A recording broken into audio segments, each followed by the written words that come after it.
Hi, everybody. It's Gab Ciminelli of the Wellbeing Rebellion, kicking you off with today's show. Couple of announcements first I need to make. Number one is when we recorded this video, unfortunately, the internet was not so friendly to us. So we lost a little bit of the footage, but we kept the audio and we kept the essential conversation that we really had. And I think you will really enjoy this.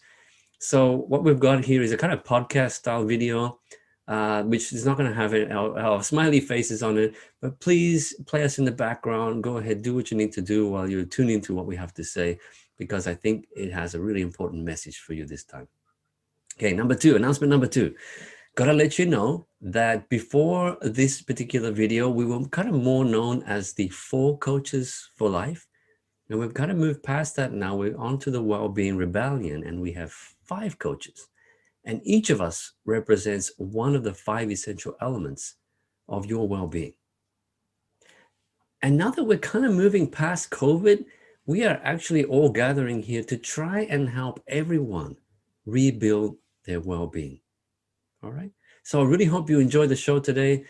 Very, very special. And please do stay tuned right until the end, because we do have a really special message for you. And we really hope that you can help us build this channel up and build our subscriber intake, because we really want to shine a light across the entire world. All right, enjoy the show. Thank you. Now that we've got all 5 essential elements here, what is well-being?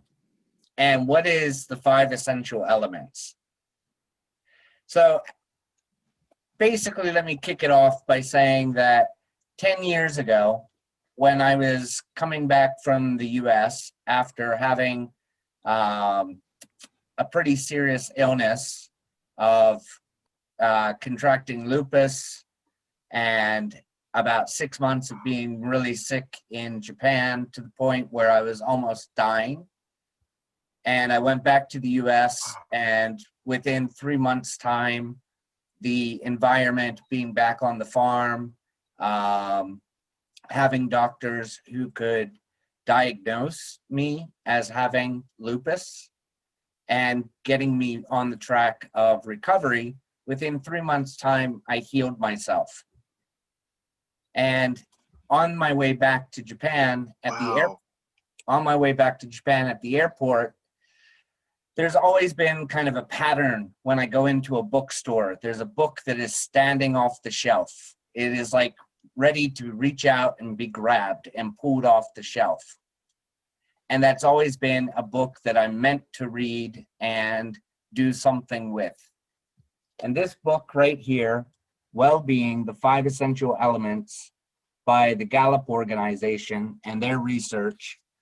I read this book on the plane, and I mean, it was just so clear to me what I needed to do with my life, and everything in the book resonated with me so well.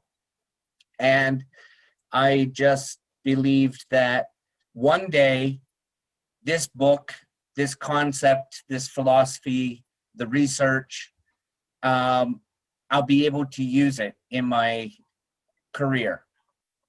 And I'm a career coach. I do a lot of work in leadership development, etc. But we came together originally as 4 Coaches for Life. And what we talked about was well-being issues around COVID. And now finally, with the 5 members that we have, I think we represent the 5 elements, the 5 essential elements of well-being, which are career, social, financial, physical, and community. So as I've gone through the past 10 years, I've recommended the book to many people who I've worked with, and it has changed their lives. It has always resonated with them. And I would just like to ask you guys, when you read the book, how did it impact you? Colin, when you got the book and started to read it, how did it impact you? I think that's a great introduction, Brent. Thank you. Yeah, I would echo everything you said, and certainly I've walked into or hearing from a friend of a friend of a friend, and you find that this is exactly the thing you need. I think in a nutshell, it's about balance, and we've got the 5 elements, and it's not like one is more important than another. And to get a fulfilling life, to get a balanced life, you need all of these. Now, I might go a bit against the grain a bit later and say sometimes you do need to focus on more on one than the other. But overall, over your life, you can't neglect any of these 5 elements. I think also it changes at different parts of your life. And when you're in your 20s, for example, you're young, you're free, there's a whole world out there you want to explore.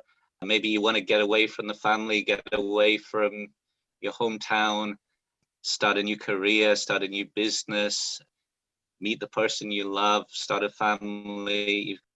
When you get older, and I'm somewhat in that bracket, and you start to think you want to sort of reconnect with your roots, your family. You've settled down, maybe you've got that house, so now you want to be able to spend more time with the family that you've raised. You're building the career, and you're sort of balancing that with time with your children. So it's an ongoing process, and it's about being happy, but it's not about staying still either.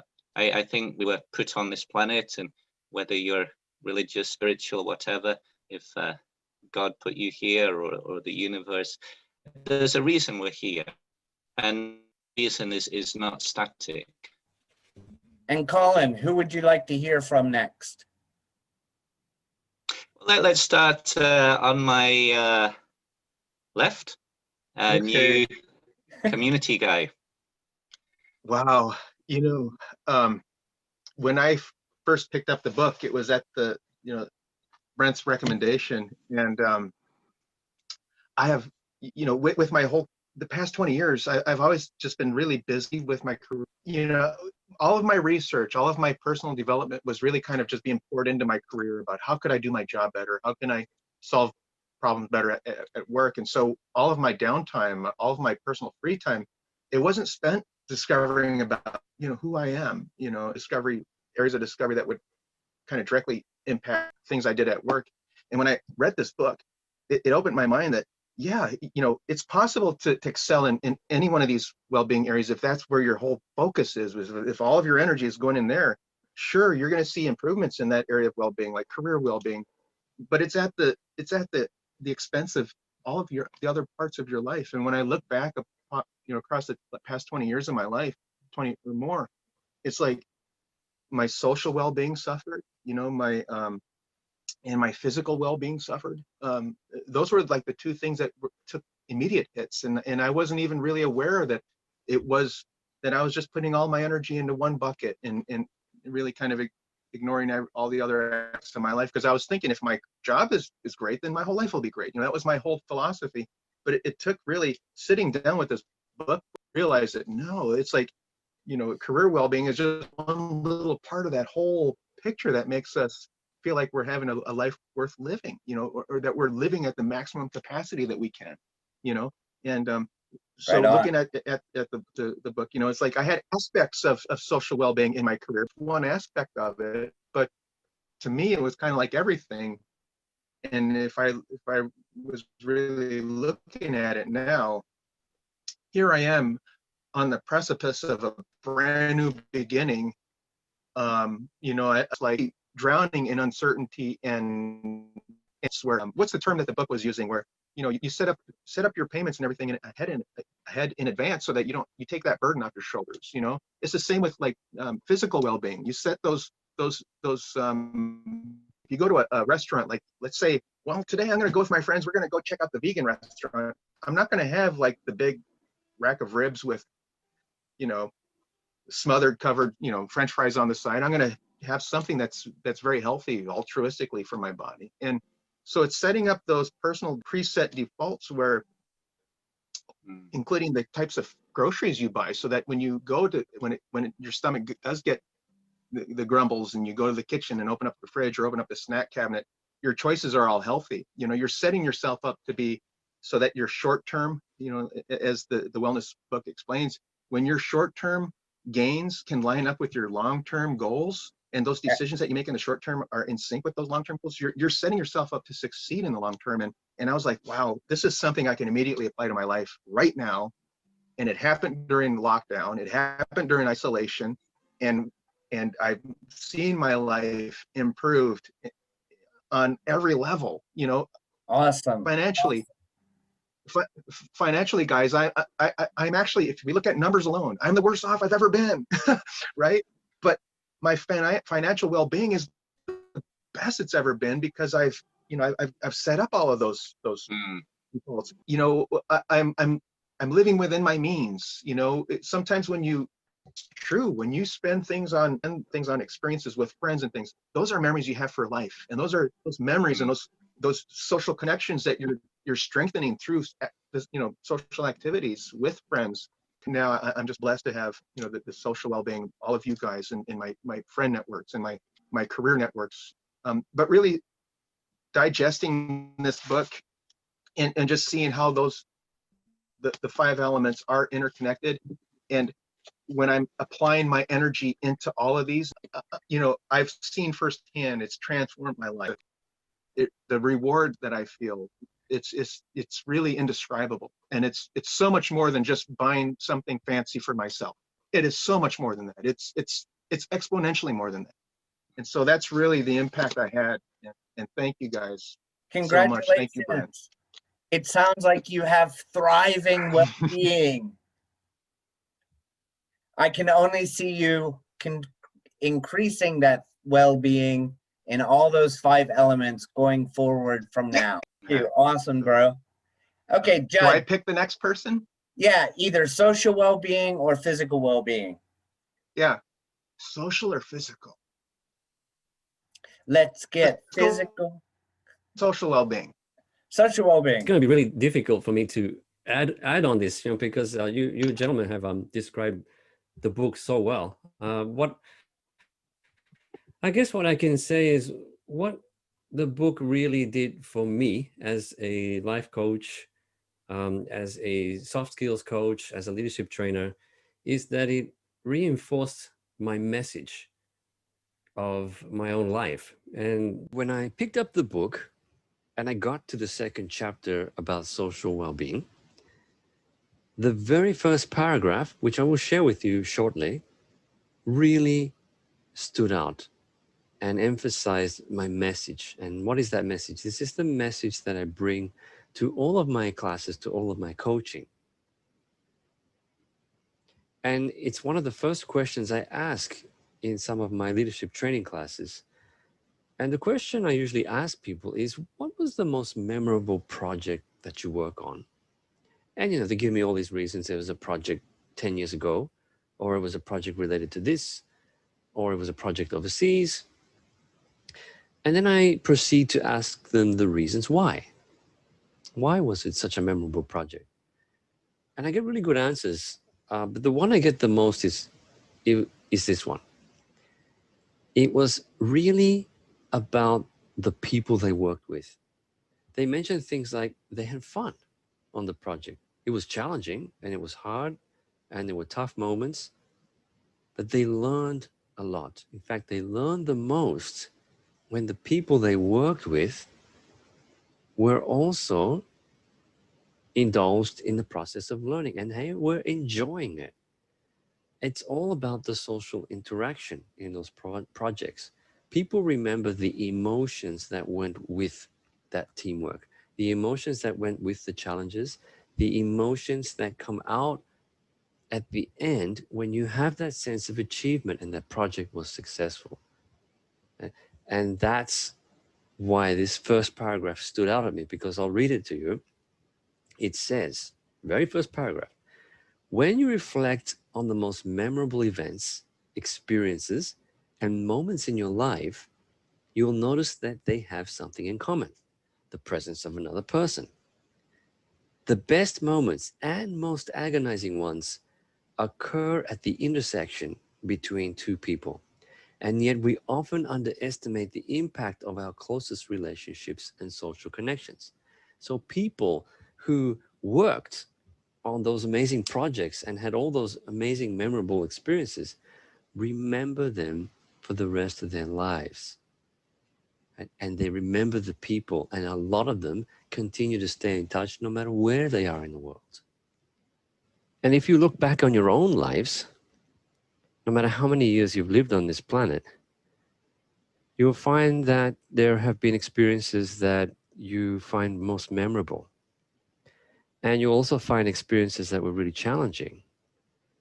And it's interesting, I don't remember the exact content, what was said or what was done exactly of the negative experiences, but I can conjure up all the positive experiences very, very, very quickly.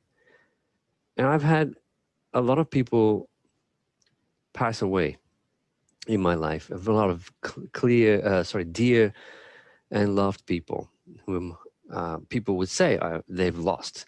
But in fact, if you really love somebody and you've given and shared and in a way tamed each other to be unique, then you carry them with you for the rest of your lives.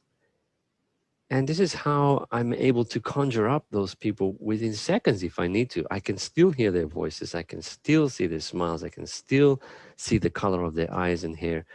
And I can still feel the hugs and the kisses. That to me is all based on deepening of any social relationship that you will have.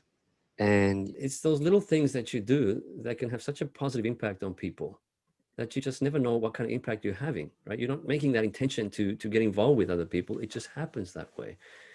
There's also one thing I really want to point out in the social well-being chapter, and that is that the book talks about a Harvard study that says specifically our well-being is dependent on our entire network. Our entire network. Now, this could be our entire physical network, but we could also refer this to a social media network. And it's really, really interesting because it goes on, and they've done, a long, long survey and study, which you can read about. And all the people in the network that were interconnected said that your odds of being happy increase by 15% if a direct connection in your social network is happy. It increases by 15% if somebody you directly know is actually happy. Right? In other words, having this direct and frequent social contact with people, especially if they have very high well-being, dramatically increases your chances of being happy. And that's just amazing. Wow. Right. Just this little meeting here between 5 of us and who knows how many thousands of people watching is having a That is positive so impact. true, Gabe. And talks about these second degree associations as well, which is like if a friend of your direct connection is happy, you still feel that as well. Right? So there's like a 10% chance, even though you don't even interact with them. I mean, that just blew my mind. I thought, well, you know what? I could just close this book right now and go home. I think it says it all. But the fact that, it's just interesting. We forget sometimes that there is a power of positive energy. Some people call this prayer, right? And then collectively, this type of energy, you can send this out there, guarantee you, is having an impact on someone. right? No matter what. You are having an impact on somebody. Right now, we are having an impact on who knows how many thousands, if not hundreds of thousands or more people without even knowing it.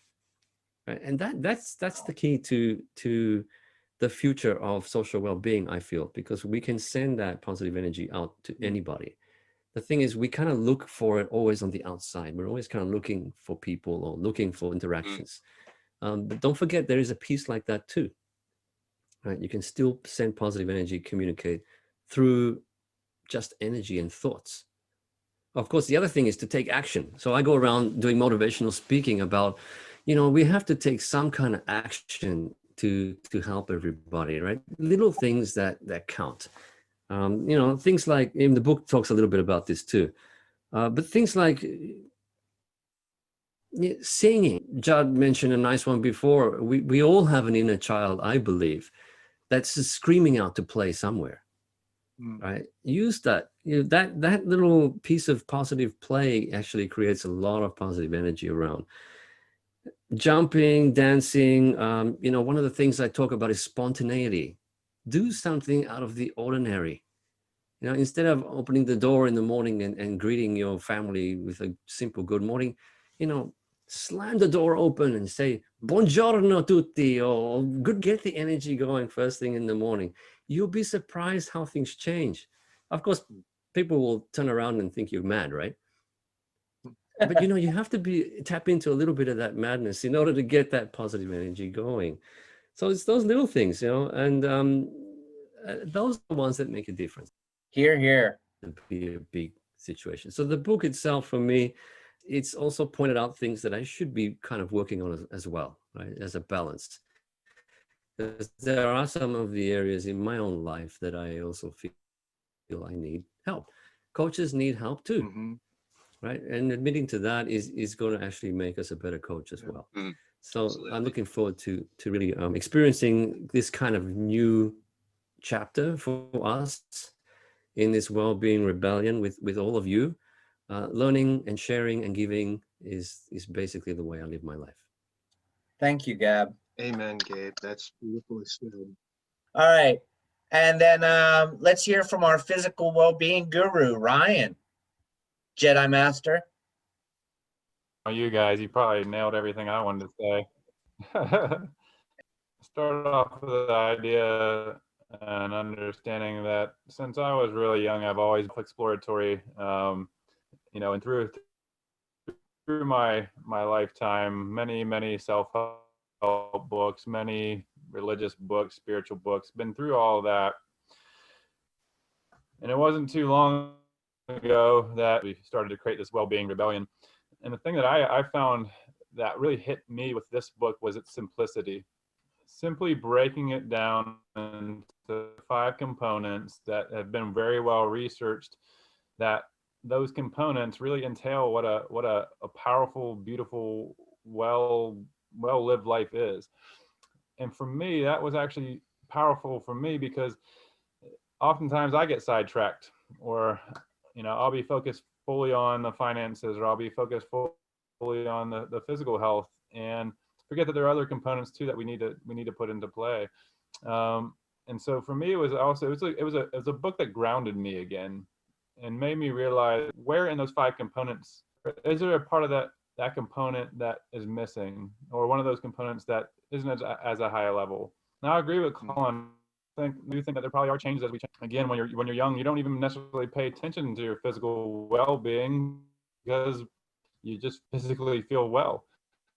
But I think it's an awesome guideline for you to figure out really what and where do we need to work on and improve upon. One thing I liked, we can select something that is a net positive and benefits our health. We can choose something that is a net negative. Now for me, that's in the physical well-being point of perspective. That's anything. And I think that's one thing that for me was driven home. Everything's a choice. And make the choice of whether we're going to feel negative, be negative, feel positive, and be positive. And the beauty is that if we come in tune with ourselves, we can start to understand where we are. And again, if you're feeling a certain way, and the beauty is if you can figure out, okay, well, you know what? One reason why I'm feeling this way is because there are some aspects of my physical health aren't great. I don't feel comfortable with my weight. The food that I'm eating is not making me feel good. And that's where we can start to make those choices. I want to feel better is the first choice. And then again, it's just like Judson was saying, you can pick, instead of picking, the French fries, it might be the salad or something healthier, and making that choice. And those small choices end up creating those long-term goals. So, I think for me, the Wellbeing book was just bringing back the simplicity of making simple, wise choices. So for me, that really was what this book did for me. Is it really grounded me, gave me a very simple model to work with to help better myself, and then using the same model for those that I coach as well, because it's a great thing to have someone go through those aspects of their well-being, figure out where they are lacking and where they're not. And that's just a place where you can start working on creating goals from. That's really what the book did for me. Right. I think you hit it right. Awesome. You hit the nail right on the head, Ryan. This book will ground you. And getting grounded is where you can start to have clarity.